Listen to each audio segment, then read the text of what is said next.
Vote শেষ হতেই strong room মুখী ইভিএম বাক্সসহ ভোটকর্মীরা। কড়া নিরাপত্তার মধ্যে দিয়ে বারাসাত লোকসভা কেন্দ্রের 7টি বিধানসভার ইভিএম মেশিন জমা হচ্ছে বারাসাতের বারাসাত গভর্নমেন্ট কলেজ ও প্যারিচরণ হাই স্কুলে।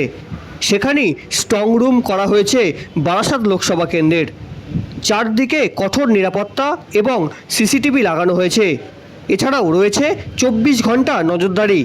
আগামী 4 জুন এখানেই হবে গণনার কাজ। আজ সন্ধে 7টার সময় সেই ছবি তুলে ধরলাম আমাদের ক্যামেরায়। ঢুকিস না দাঁড়া, ঢুকিস না।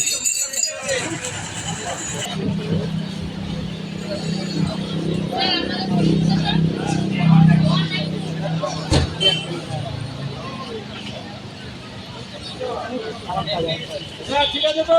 হ্যাঁ হ্যাঁ হ্যাঁ আবার কোথাও ভোট নিয়েছে ব্যাগটা নাও, তোমার ব্যাগটা নাও।